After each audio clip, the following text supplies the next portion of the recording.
Bonjour, je m'appelle Boris Billot, je suis ingénieur de développement urbain, chercheur en aménagement et je m'intéresse aux questions d'économie urbaine. Aujourd'hui, nous allons parler de quelque chose d'essentiel, souvent sous-estimé, qui est l'espace public, notamment l'espace public en Afrique. Non seulement c'est un lieu de passage ou de repos, mais surtout c'est un véritable support de l'activité économique. Dans nos villes africaines, l'espace public est un lieu vivant. Il bouge, il vibre, il s'adapte et surtout il travaille. Selon l'heure de la journée, les activités changent. Le matin, les vendeurs de petits déjeuners investissent les trottoirs, les rues, les abords des écoles, des gares. À midi, ce sont les restaurateurs de rue qui prennent le relais. Et le soir venu, les marchés informels s'étendent, les coiffeurs de quartier s'installent, les petits commerces se déploient dans le moindre coin de l'espace. L'offre et la demande s'adaptent en temps réel. C'est une économie hautement réactive, ancrée dans le quotidien, qui fait preuve d'une grande flexibilité.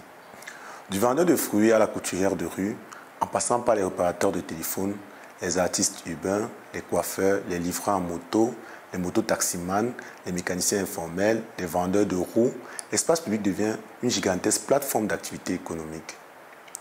De plus, la concentration de ces activités est très importante. Rien que sur 100 mètres carrés, on a une très grande variété d'activités, entre vendeurs de rue, mototaxis, libraires, shopping, etc. On qualifie souvent ces activités de secteur informel. Pourtant, si l'on regarde de plus près les chiffres d'affaires générés, le terme semble réducteur. Ce sont des activités dont dépend la vie entière des familles, des quartiers entiers. C'est là tout le paradoxe. D'un côté, ces activités ne sont pas reconnues officiellement. De l'autre, elles représentent une manne économique considérable, mais perdue pour les municipalités, faute d'intégration dans les cycles de planification et de fiscalité. De plus, ce qu'on oublie souvent, c'est qu'il y a une véritable ingénierie spatio-économique derrière ces pratiques. Un vendeur ne choisit jamais son emplacement au hasard. Il y a une logique à côté du vendeur de pain. Vous trouverez souvent un vendeur de sardines ou de café. On parle ici de stratégie de complémentarité, d'un écosystème économique organisé par les acteurs eux-mêmes dans l'espace public. Dans nos sociétés, l'espace public est avant tout un lieu de rencontre, d'échange et de socialisation. Ce n'est pas qu'un lieu physique, c'est un espace culturel. On y négocie, on y apprend, on s'y entraide. C'est cette fonction relationnelle qui rend possible une telle diversité d'activités économiques. Mais alors, pourquoi tant de tensions entre urbanistes et pratiques du quotidien? Parce que bien souvent, la planification urbaine formelle ne tient pas compte de ces réalités. Les formes sont rigides, standardisées, conçues pour des usagers propres, souvent inspirés de modèles occidentaux.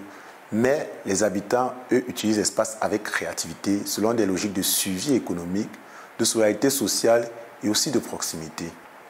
C'est là qu'éclate la contradiction entre ce qui est prescrit et ce qui est vécu. D'un côté, des espaces uniformes, contrôlés, pensés comme vitrines modernes, de l'autre, des usages multiples, dynamiques, enracinés dans une sociologie africaine, et pourtant ce sont ces usages qui font vivre nos villes. Interroger la manière dont les espaces publics sont configurés conduit à une réflexion sur la dualité conceptuelle entre les représentations de l'espace, telles qu'issues de la planification formelle, et les espaces de représentation issus des pratiques sociales et des usages quotidiens. Reconnaître l'espace public comme un support fondamental de l'économie, c'est reconnaître l'intelligence populaire. Des pratiques urbaines africaines, c'est aussi un appel à repenser la ville non pas comme un décor figé, mais comme un écosystème vivant, solidaire et inventif. L'économie de nos villes commence souvent là où on s'y attend le moins, au coin de la rue.